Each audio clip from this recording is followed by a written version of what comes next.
Repairing the front fenders on these Studebakers is a little tricky for a couple of reasons. The outer fender skin is actually spot welded to the inner fender, so it's a little bit difficult to get the fender off to do the repair. Quite a pain in the ass, really. The other thing is that inner fender is literally Siamesed with the outer fender, probably for about 2.5, 3 inches out from what I've seen on the internet. And that's part of the reason that these rust out so bad here, because moisture gets in between those where there's no gap and it just rusts it out. So you have to be really careful cutting this outer fender, the outer fender skin, so that you don't damage the inner fender. And of course, if the inner fender's badly rusted, you're going to want to take this apart all the way up to clean out the rust. But I won't know how bad it is until I get in there and sand it down and start to get a look at the metal.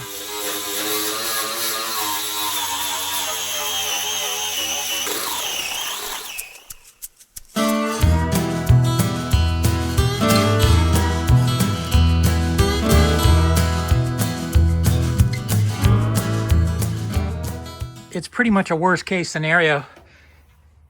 Huge hole here was filled in with Bondo. I can feel that this metal here is rusty on the backside. Rust hole there filled in. Huge hole here filled in with Bondo. So the good news is this is the repair panel that I got from a company called Classic Enterprises in Wisconsin. Same company that I got the floor pans from a while back. As you can see, it covers the full length and width of the repair. It's got all the correct shapes in it that I would need. This edge is flanged, and that'll help you prevent warpage too if you try to apply this as a flange repair instead of a butt welded repair. You can see the edge near the door is rolled so that it covers that inner fender if you decide to do it that way, or I could just cut it right up to the edge and butt weld it like I did on that passenger side door repair if you've watched that video of mine. I'll know more once I get into it. I'm going to start to cut this hole out and get a look at the inner fender in there, see just how badly that's rusted out, see if I'm going to have to make any patches for that. So this is my first glance underneath the skin of the outer fender, and I'm looking at the inner fender here. It's actually not terrible. I expected to see worse. I expected to see it rusted through, and it doesn't appear to be rusted through down here on the bottom. We'll see as I go up. I'm going to keep cutting, and as I go up, we'll see exactly what has to happen.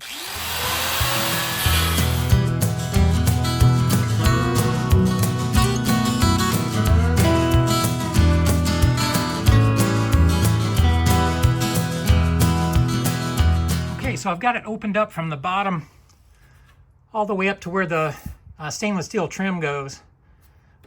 Main objective here is to get a look at this inner fender, and so far it's actually not bad. The inner fender's not rusted through anywhere so far that I can see, and it doesn't even sound thin really. It sounds like it's actually pretty good metal all the way up and down. That's going to make my life a lot easier.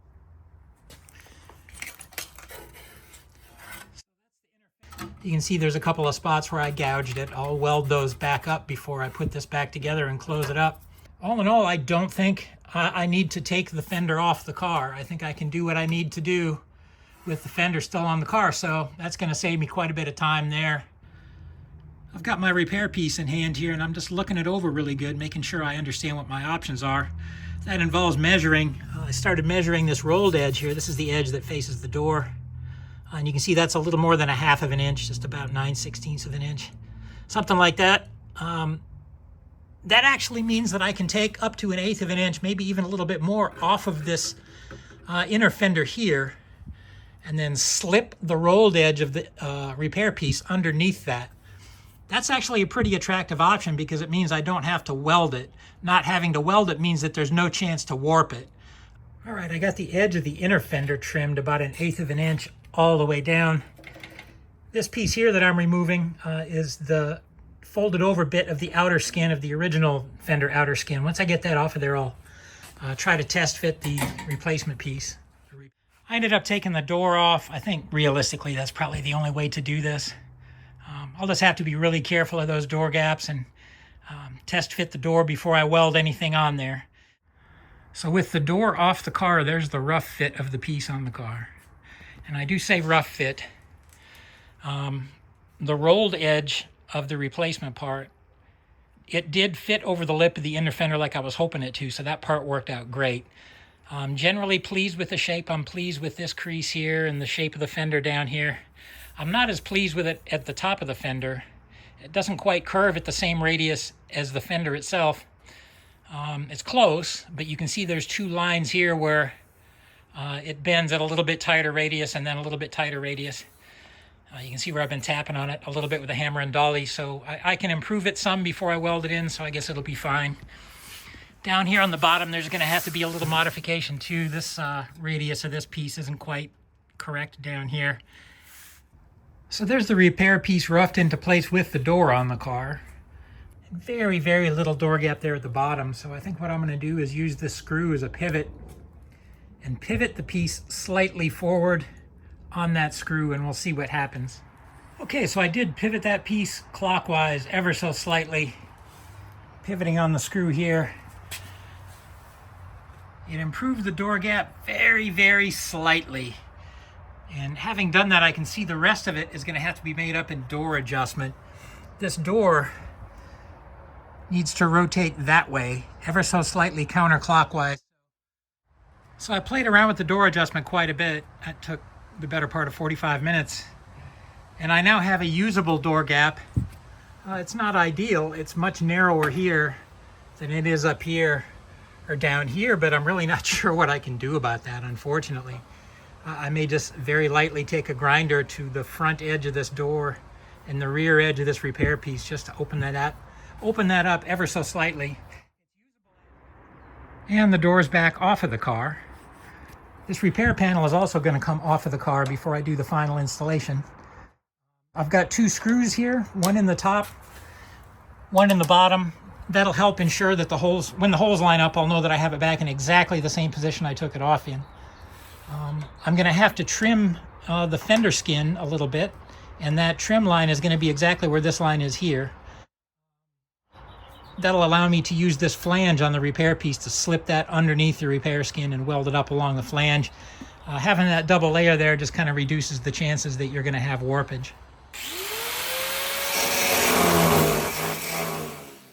Okay, I had to pause and cover up the interior of the car. I didn't figure there was any point burning it down. I was making a lot of sparks there. It wasn't very wise to leave that open.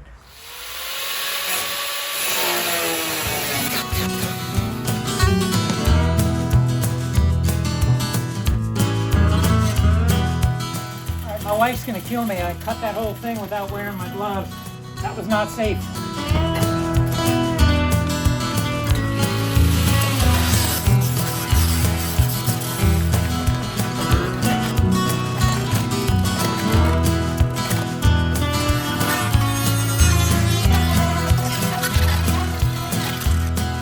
All right, that's essentially the final fit of the repair piece. I've got a few extra screws in there to hold it a little tighter. I'll put even more screws in it right before I start welding to make sure it all sits totally flush. Also, I do need to trim back the original fender skin in a couple of places where it doesn't expose enough of the flange and it sits a little proud. Once I trim that back, it'll sit more flush. Also, I made one error screw up down here on the bottom. I cut the bottom of it too short, and I'm going to have to weld in a piece of scrap metal there. All right, time to clean the rust out of that inner fender.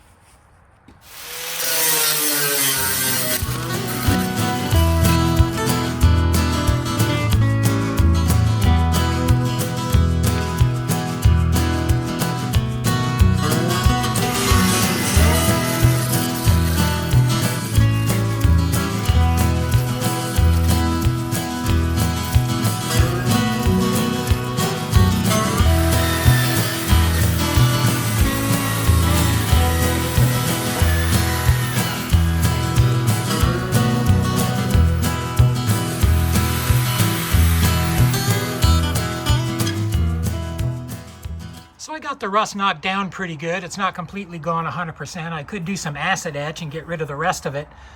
But what I'm going to do instead is just use some rust converter on it. This is a spray bottle, but I'm actually going to put it on with a utility brush. Get it in the nooks and crannies in there. And then on top of the rust converter, I'll let that dry for about a week, and then I'll paint it with some Rust-Oleum. And that should do it. That should seal it up pretty good.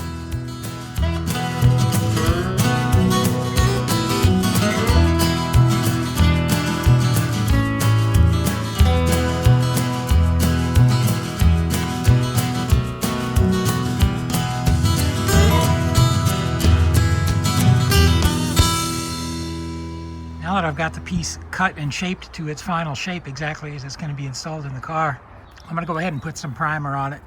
I got to go out of town next week, so it might be a couple of weeks before I get back to this project, and I want to make sure it doesn't flash rust on me.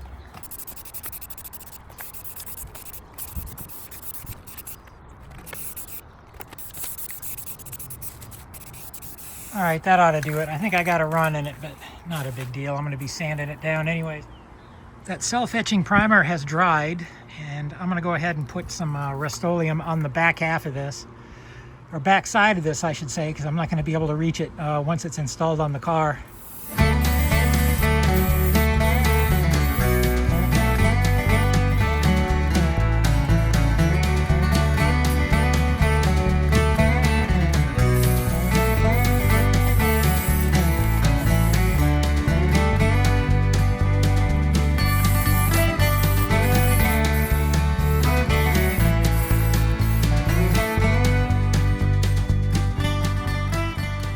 That's 2 coats of rust converter dried overnight.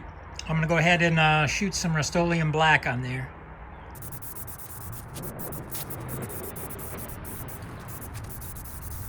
We'll let that dry and put on a second coat. Well, I think this turned into what they call an escalation. By escalation, I mean it escalated past the job that I intended to do and into another job that I hadn't planned to do, but I should have known better. Specifically, I'm talking about the tunnel, the metal ductwork that connects the outside vent to the inside vent of the car. You can see I've taken it out, and it's in pretty rough condition. It's got some holes in it toward the bottom that are going to have to either be welded up, or I'm just going to have to replace the piece.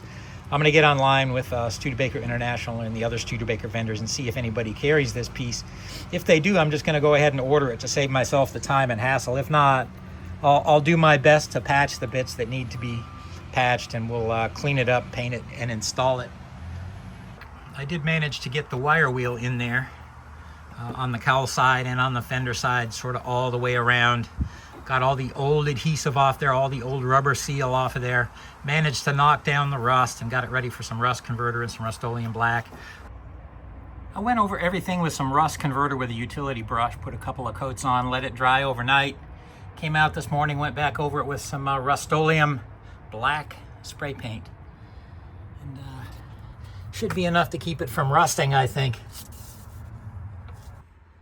So I'm just going along the piece that's going to be welded and cleaning the primer off of it. This is not weld through primer, this is etching primer. So I need to make sure that it's good clean metal there where the welds are actually going to be.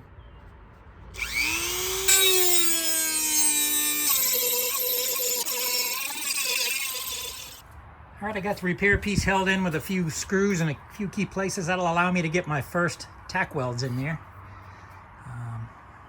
I already fitted the door with the repair piece at these exact same screws, so I'm not going to refit the door before I start welding, because I'm relying on these screw holes to get my position for me, exactly the same as what it was when I fitted the door.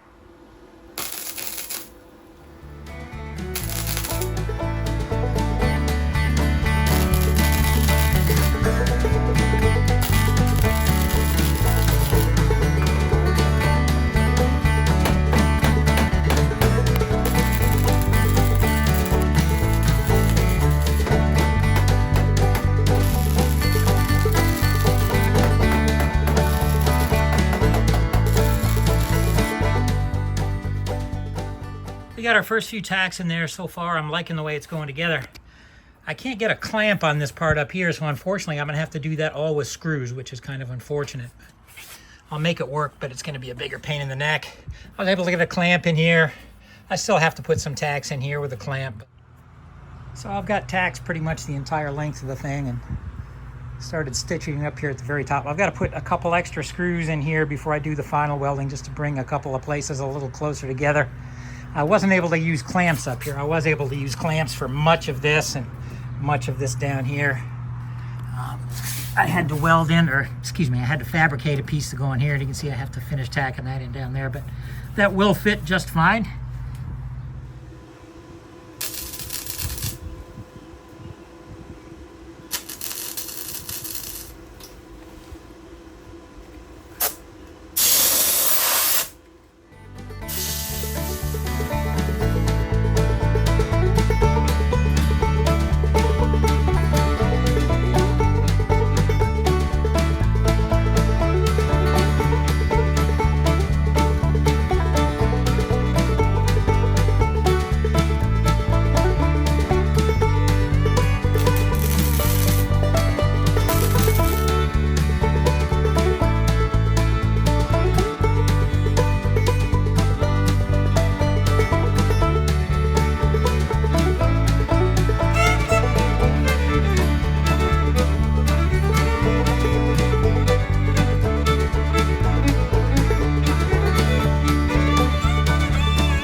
this, the whole thing's stitched up top to bottom.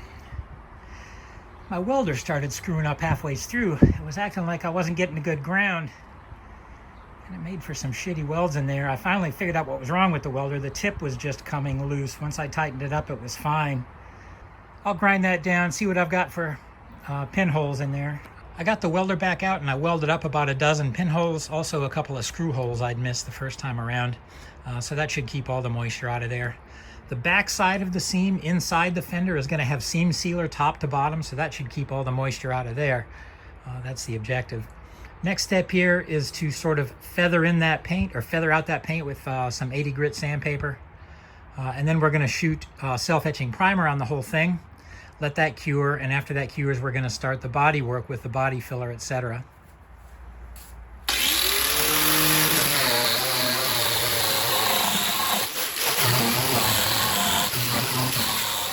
So that paint removal was done with an abrasive disc like this. Next I'm going to switch to a flat disc, 80 grit flat disc, and smooth out the welds a little more and feather that paint in a little more. You might be wondering, is he going to paint this whole fender this time around? And the answer is I'm not going to do the whole fender this time around as far as paint goes. I'm just going to finish the area of the repair, get that dressed up and looking decent.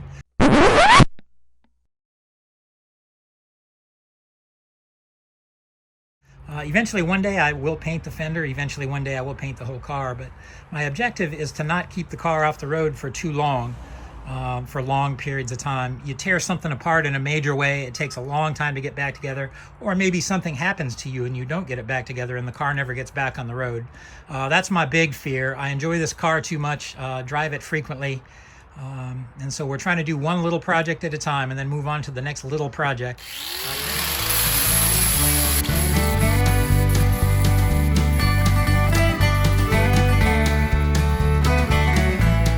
Cover this up with some self-etching primer. We'll let it cure a couple of hours and then I'll start the body work.